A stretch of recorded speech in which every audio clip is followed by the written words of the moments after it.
नमस्कार प्यारे बच्चों। आज मैं एक बहुत बहुत इम्पोर्टेंट टॉपिक लेकर के आया हूँ आपके समक्ष, विटामिन।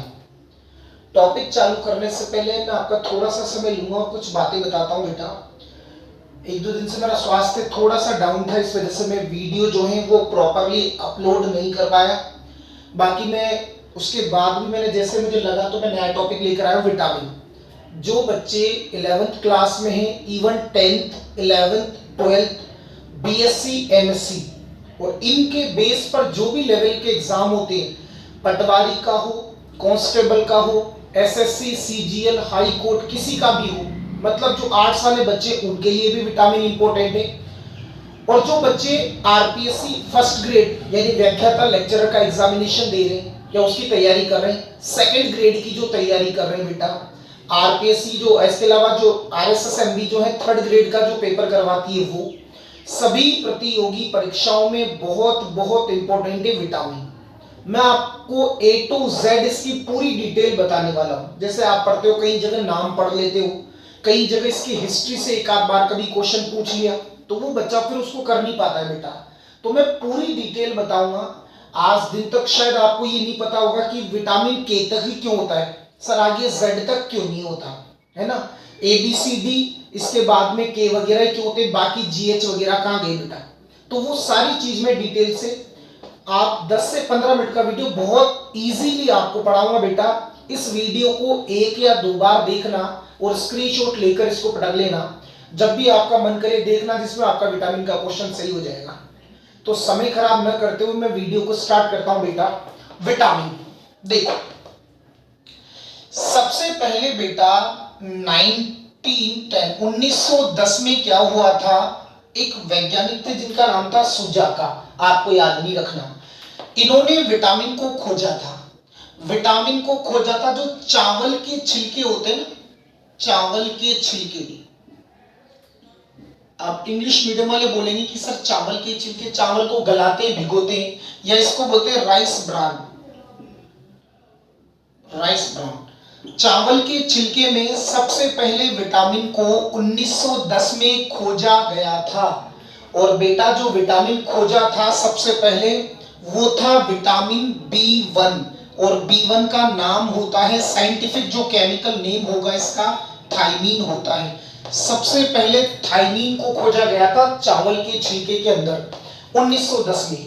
लेकिन ये चीज की आपको नहीं पता होती है। आपको ये पता होता है कि विटामिन जो खोजा था इसको फंक ने खोजा था, फंक ने, ये याद होगा। तो बेटा इसका पूरा नाम था कासिमीर फंक,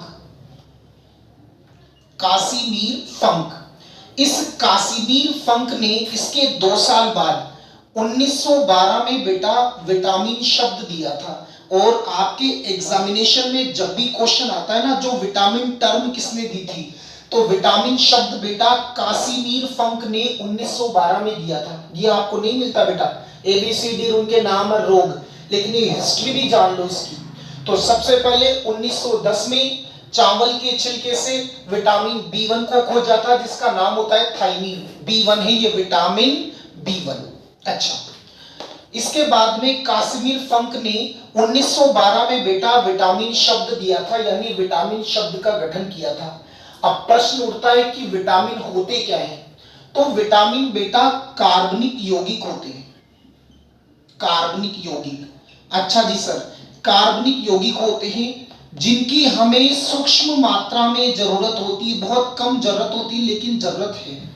जैसे बेटा हम सब्जी के अंदर थोड़ा नमक डालते हैं, ज्यादा नहीं डालते, पर उस नमक के बिना काम भी नहीं चलता। हमारे भोजन के अंदर बेटा कुछ कार्बनिक यौगिकों की हमें जरूरत होती है जो हम भोजन से लेते हैं। हालांकि विटामिन कैप्सूल के रूप में भी मिलते हैं, ध्यान रखना, विटामिन के कैप्सूल भी आते हैं, विटामिन C का या B का, इनके कैप्सूल्स भी आते हैं, लेकिन भोजन से नॉर्मली ये प्राप्त होते हैं। तो भोजन से यानी फूड के साथ, और विटामिन को कैप्सूल से प्राप्त किया जाता है। कैप्सूल भी आते हैं विटामिन के, मल्टी विटामिन के कैप्सूल आते हैं, आपको पता होगा। तो अगर आपसे विटामिन की परिभाषा पूछ ले तो ऐसे कार्बनिक यौगिक जो कि सूक्ष्म मात्रा में आवश्यक होते हैं शरीर के लिए, जिन्हें भोजन के द्वारा और कैप्सूलों की सहायता से प्राप्त किया जाता है, वो विटामिन कहलाते हैं। अगर मान लो इनको आप नहीं लेते, उनकी कमी हो जाएगी विटामिन की, तो रोग हो जाएगा। यानी विटामिनों की कमी से कई सारे क्या हो जाते हैं, रोग। अच्छा, एक चीज ध्यान से समझना बेटा, कुछ विटामिन तो हमारे शरीर के अंदर ही बनते हैं, विटामिन डी वगैरह, और कुछ हमें भोजन से लेने पड़ते हैं। आई बात समझ में? तो कुछ विटामिन तो बन जाते हैं, शरीर के अंदर ही निर्मित हो जाते हैं, और कुछ हमें बाह्य स्रोतों से लेने पड़ते हैं, यानी बाहर फूड के साथ लेने पड़ते हैं, कैप्सूल के साथ ये लेने पड़ते हैं बेटा। क्या सर जंतुओं को ही विटामिन की जरूरत पड़ती है क्या? एनिमल्स को ही, एनिमल्स को विटामिन की नीड होती है क्या? प्लांट्स को, पौधों को विटामिन की नीड नहीं होती क्या? बेटा पौधे भी सजीव होते हैं, लिविंग ऑर्गेनिज्म होते हैं, इन्हें भी विटामिन की जरूरत होती है, लेकिन जो पौधों को विटामिन मिलता है वो उनके अंदर ही सिंथेसिस हो जाता है। पौधों को जिन विटामिनों की जरूरत होती है वो पौधों के अंदर खुद ही बन जाते हैं बेटा, इस वजह से पौधों को बाहर से लेने की आवश्यकता नहीं होती। तो ये पौधे वाली बात थोड़ी सी स्पेशली ध्यान रखना बेटा। पौधों को भी विटामिन की जरूरत होती है, लेकिन वो प्लांट्स के अंदर ही बन जाते हैं बेटा, तो वो बाहर से नहीं लेने की। हमारे अंदर कुछ तो बन जाते हैं और कुछ हमें फूड के रूप में या फूड के साथ लेने पड़ते हैं। ठीक है बेटा, तो ये इसकी हिस्ट्री हो गई, बेसिक बात हो गई। इसमें से आपसे सिर्फ 2 क्वेश्चन बन सकते हैं कि विटामिन शब्द किसने दिया था? फंक ने दिया था। और सबसे पहला कौन सा विटामिन खोजा गया था? B1, जिसको थायमिन कहते हैं। एक बार इसका स्क्रीनशॉट ले लो ताकि आप नोट्स मेंटेन कर पाओ।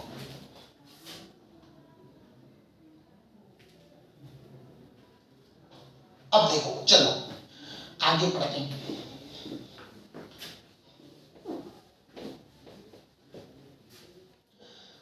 विटामिन 2 शब्दों से मिलकर बना है बेटा। एक तो शब्द है वाइटल, वाइटल एक्टिविटीज जानते हो ना, जैविक, और एक होता है एमीन। एमीन जानते हो? एमिनो समूह, केमिस्ट्री के अंदर amine, 1 degree amine, 2 degree amine. तो वाइटल और एमीन से मिलकर पहले जो शब्द बना था वो तो था विटामिन। और बेटा ये ध्यान रखना, इतनी बिल्कुल यूं मान लो माइन्यूट, इतनी सूक्ष्म बात बता रहा हूं जो आपको सिर्फ केमिस्ट्री वाला टीचर ही बता सकता है, बायोलॉजी वाला शायद ही आपको ये चीज बताए। जब विटामिन को खोजा था तो उसकी स्पेलिंग ये हुआ करती थी, वाइटल और एमीन से मिलकर बना था तो विटामिन ई आता था।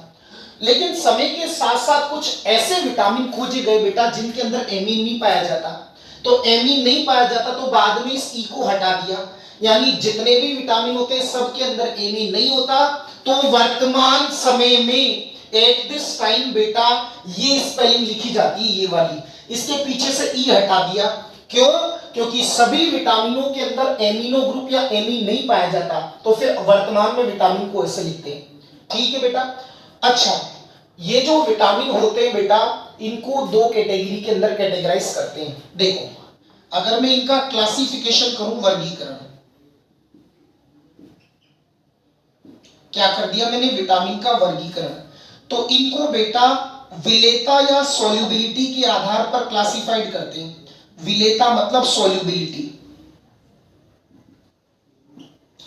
कुछ विटामिन तो ऐसे हैं बेटा जो जल में घुल सकते हैं, यानी जल में विलेय, जल में विलेय। इसके अंदर वो विटामिन आएंगे जो वाटर सोल्यूबल होते हैं, और कुछ विटामिन होते हैं वसा में विलेय, यानी फैट सोल्यूबल, वसा में विलेय। सर जब भी प्रश्न आता है इससे पूछा जाता है, 4 विटामिन दे देगा और पूछेगा कौन सा विटामिन वसा में घुलता है या नहीं घुलता। कीड़ा याद रखना, कीड़ा, विटामिन के, vitamin E, vitamin D, vitamin ए, कीड़ा, ये वसा में घुलते हैं। प्रतियोगी परीक्षाओं के पॉइंट ऑफ व्यू से बहुत बहुत ज्यादा इंपॉर्टेंट। तो कौन से नहीं घुलते? विटामिन बी नहीं घुलता, बी में बहुत सारे आते हैं, बी कॉम्प्लेक्स जो बताने वाला हूं, विटामिन सी, बी सी, यानी विटामिन बी और सी नहीं घुलते बेटा, है ना, वसा के अंदर, ये सिर्फ जल में घुलते हैं। तो क्या बोला कि पहले विटामिन जो है बेटा ऐसे लिखा जाता था, अब ऐसे लिखते हैं क्योंकि विटामिन जितने भी है बेटा उन सब में एमीन नहीं होता। अच्छा, आपके दिमाग में एक प्रश्न भी आता होगा कि sir vitamin A, vitamin B, vitamin C, vitamin D, vitamin A, E और के पढ़ा है, इनके अलावा और नहीं होते क्या? बेटा थे, जी, एच, जे, ये भी विटामिन थे, इनको मिलाकर के विटामिन B2 और B7 के अंदर रख दिया, जो हम पढ़ेंगे बेटा और आप पढ़ते भी हो। ये भी विटामिन थे कि अल्फाबेट में तो 26 अक्षर होते हैं साहब, विटामिन के तक ही क्यों है, तो ये थे बेटा, इनको कंबाइन करके B2 और B7, ठीक है।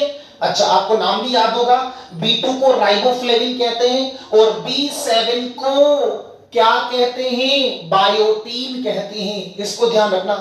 एक था बेटा विटामिन F, ये थोड़ा फैक्ट इसको याद रखना, नोट में बता रहा हूं, विटामिन F जो था बेटा, इसको भी पहले विटामिन मानते थे, लेकिन बाद में क्या वैज्ञानिकों को पता चला कि यार ये तो ज्यादा मात्रा में है, और विटामिन तो वो होते हैं जो कम मात्रा में जरूरी होते हैं, तो फिर इसको विटामिन से हटा दिया और इसको एक पोषक तत्व मान लिया, न्यूट्रिएंट एलिमेंट मान लिया कि ये तो न्यूट्रिशन में काम में आने वाला है। तो ध्यान रखना, इस वजह से बाकी नहीं होते अल्फाबेटिक, उनको कुछ को मर्ज कर दिया, कुछ को पोषक तत्व मान लिया, इस वजह से यही होते जो आप सुनते हो, देखते हो, पढ़ते हो। ठीक है बेटा, आप इसका भी स्क्रीनशॉट ले लो, एक या दो बार वीडियो को देख लेना, बल्ले बल्ले मजा आ जाएगा तुम्हारे। ठीक है, अब मैं विटामिन की टेबल बनाने वाला हूं, स्क्रीनशॉट ले लो उसका। ले लिया? चलो आगे चलते हैं, कुछ विटामिनों के नाम लिखते हैं और उनसे होने वाले रोगों के बारे में पढ़ेंगे जिनसे तुम्हारे प्रश्न आता है। ये चीज ध्यान रखना, कीड़ा और बी और सी, ठीक है ना।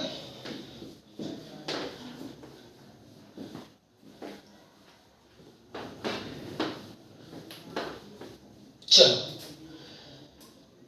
एक तरफ तो मैं लिख रहा हूं विटामिन, एक तरफ लिख रहा हूं उसका केमिकल नेम यानी रासायनिक नाम, और एक तरफ लिख रहा हूं बेटा उससे होने वाली डिजीज। अगर किसी विटामिन की कमी हो गई तो उससे रोग हो जाता है। अच्छा, एक बात और सुनना बेटा, विटामिन कम भी नहीं होना चाहिए, ज्यादा भी नहीं होना चाहिए, ठीक है ना, अधिकता से भी रोग हो जाता है बेटा।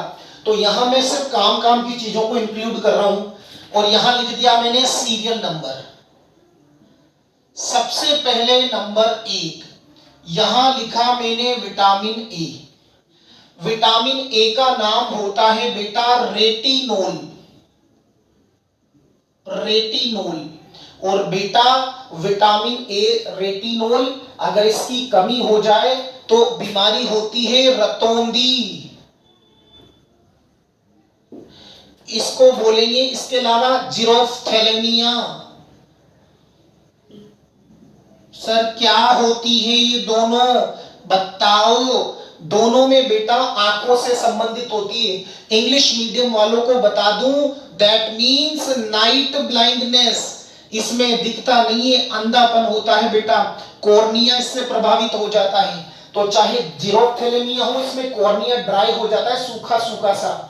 और रतौंधी, हाड़ोती में कहते हैं रचुंदो वाली जगह दिख न जो, तो वो रचोंदो मतलब रतौंधी है बेटा।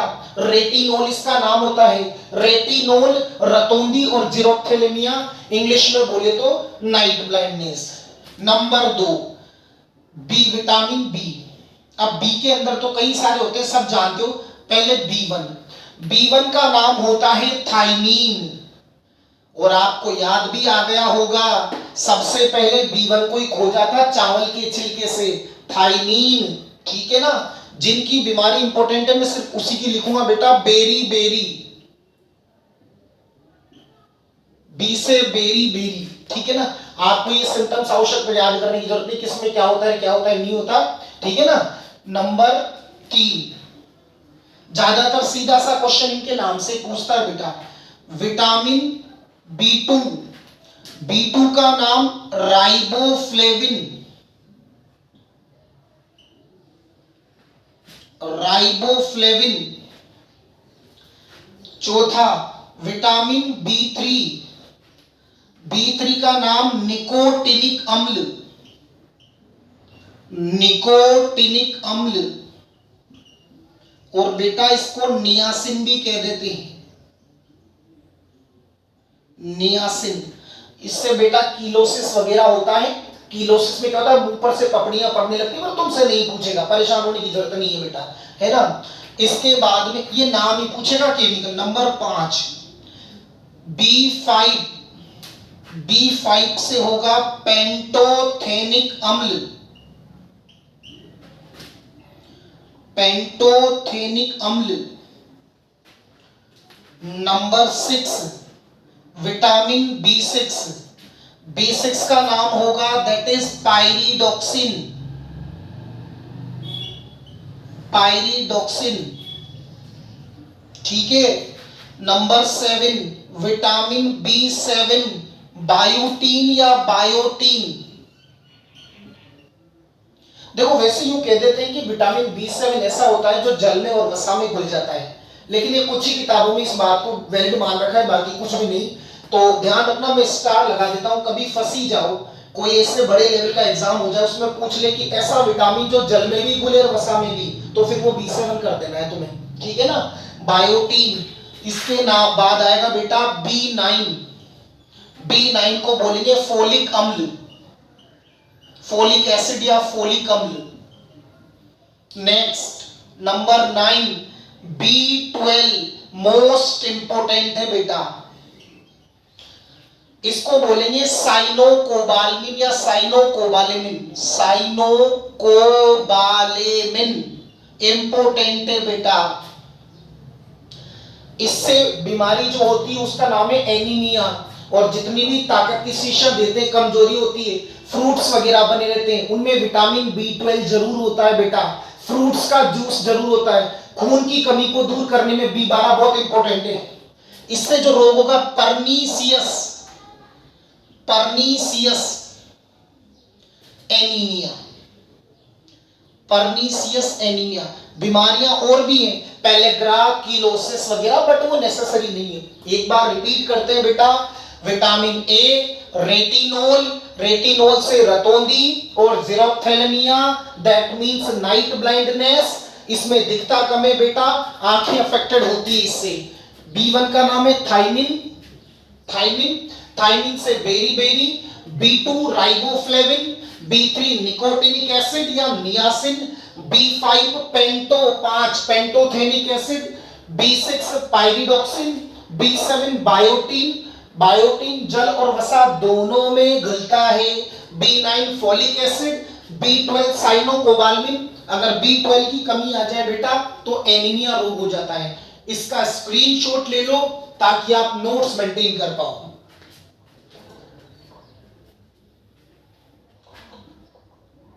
चलो कुछ और बच रहे हैं जिनको कंप्लीट करते हैं, ठीक है।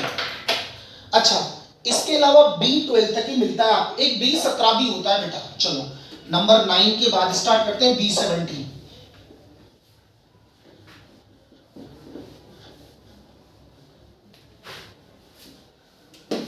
B17 देखो, नंबर 10 B17, इसका नाम आपको शायद ही किसी किताब में मिले, बहुत कम मिलता है ये बुक्स के अंदर। इसका नाम होता है लेटेराइल, लेटेराइल। आज दिन तक इसका फंक्शन पता नहीं चला, लेकिन इसको नाम को खोजा जा चुका है बेटा। नंबर 11 विटामिन सी, और विटामिन सी इंपॉर्टेंट है, पूछ लेता है बेटा, एस्कोर्बिक अम्ल, एस्कोर्बिक अम्ल या एस्कोर्बिक एसिड। ध्यान रखना, सबको पता है विटामिन सी से स्कर्वी रोग होता है, मसूड़ों से खून आता है बेटा, और इसका उपाय यही है कि खट्टे पदार्थ, ध्यान रखना, नींबू, नारंगी, संतरा, जिसको पसंद हो या नहीं हो, पर डेली लाइफ में लेना चाहिए। 7 दिन में 1-2 बार इनको जरूर खाना चाहिए। मसूड़े मजबूत होते हैं बेटा इससे, ध्यान रखना, खट्टे पदार्थों से। और अगर नहीं लोगे तो स्कर्वी हो जाता है, विटामिन सी की कमी से मसूड़ों से खून आ जाता है, पायरिया वगैरह आपने सुना है ना बेटा, वो रोग होने की संभावना रहती है। Next number 12 vitamin D. Vitamin D से होता है कैल्सीफेरोल, कैल्सीफेरोल, ध्यान रखना, कैल्सीफेरोल होता है, और इसको हार्मोन भी बोला गया है। क्यों बोला हार्मोन, ध्यान रखना, ये पेपर में बन सकता है, फर्स्ट ग्रेड वगैरह, नेट वगैरह के एग्जामिनेशन में पूछ सकता है। क्योंकि विटामिन डी ऐसा होता है जो हमारी बॉडी के अंदर त्वचा में खुद ही बनता है। तुमने सुना होगा कि धूप में खड़े हो जाओ, थोड़ी सी विटामिन ले लो, अरे ये तो आपकी बॉडी में ऑलरेडी बनता है, लेकिन सनलाइट की प्रेजेंस में वो एक्टिवेट हो जाता है, सक्रिय हो जाता है। क्योंकि विटामिन डी बॉडी के अंदर ही बनता है, इस वजह से इसको हार्मोन भी कहते हैं। ध्यान रखना बच्चा पार्टी, ध्यान रखना विटामिन डी को हार्मोन और हार्मोन बॉडी के अंदर ही बनती है, इस वजह से थोड़ा सा स्टार लगा रहा हूं इसके ऊपर, ठीक है। विटामिन डी की कमी से रिकेट्स रोग हो जाता है, रिकेट्स रोग, और बच्चों के अंदर सूखा रोग हो जाता है, सूखा रोग भी कह देते हैं इसको। क्या होता है सर? बेटा इसमें हड्डियां कमजोर हो जाती है, ऐसे मुड़ जाती है, बैंड सी हो जाती है हाथ पैर, है ना। विटामिन डी की कमी से रिकेट्स या सूखा रोग हो जाता है। Number 13 vitamin E. Vitamin E का नाम होता है टेकोफेरोल या टोकोफेरोल, एक ही बात है, टेकोफेरोल या टोकोफेरोल भी कुछ जगह मिल जाता है। इससे बेटा जनन क्षमता में कमी, जनन क्षमता में कमी यानी बंध्यता जिसे आप कहते हो, स्टेरिलिटी, बंध्यता, वो हो सकती है बेटा। अच्छा ये चीज तो दे रखी है बायोलॉजी की किताबों में, आरपीएससी फर्स्ट ग्रेड केमिस्ट्री के पेपर में क्या पूछा था, 12वीं की एनसीईआरटी की किताब में ढूंढ लेना। अगर विटामिन ई में कमी हो जाए तो आरबीसी के भुरभुरेपन में वृद्धि होती है, आरबीसी कमजोर हो जाती है। ये पूछा था डायरेक्ट एनसीईआरटी से। मैं कह रहा हूं बायोलॉजी वाले को भी नहीं आया और केमिस्ट्री वाले की भी दूना निकल के बेटा। उसमें क्या था? विटामिन ई को टेकोफेरोल कहते हैं। सबको पता है कि विटामिन ई की कमी से फर्टिलिटी नहीं रहती, मतलब कमजोर हो जाती है, इनफर्टिलिटी हो जाती है।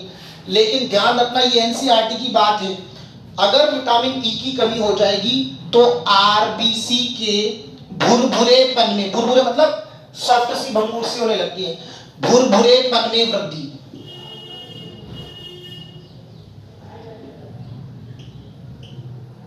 साथ में मांसपेशियां कमजोर हो जाती है, ये इसके सिम्टम्स हैं। और लास्ट 14 जो विटामिन है बेटा, विटामिन के, जिसका नाम है नेफ्थोक्विनोन।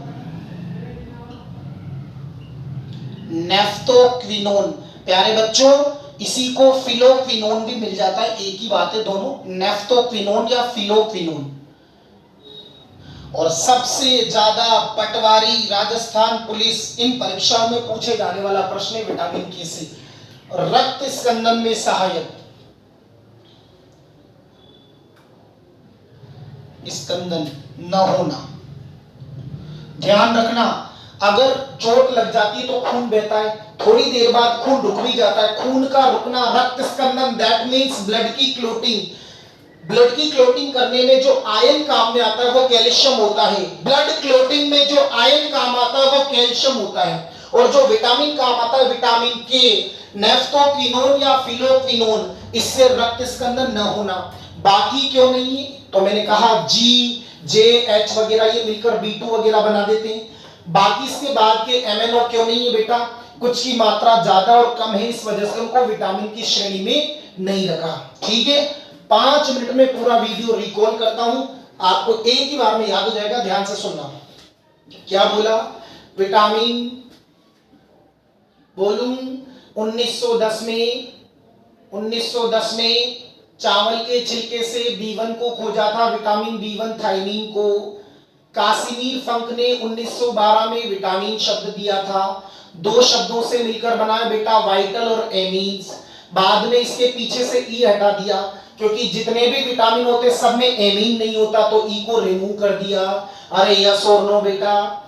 जंतुओं में कुछ विटामिन बनते भी हैं और कुछ बाहर से लिए जाते हैं।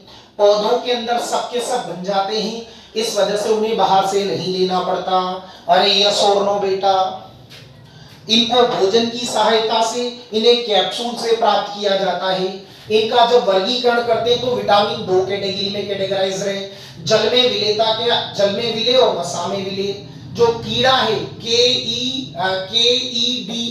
कीड़ा, ये वसा में घुलते हैं, बाकी जल में घुलते हैं, B और C।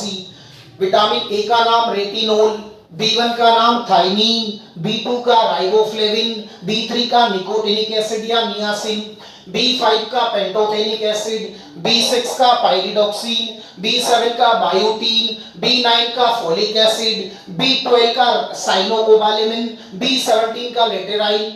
अरे हाँ या ना? विटामिन सी का एस्कॉर्बिक एसिड, डी का कैल्सीफेरोल, ई का टेकोफेरोल, विटामिन के का नेफ्थोक्विनोन या फिलोक्विनोन।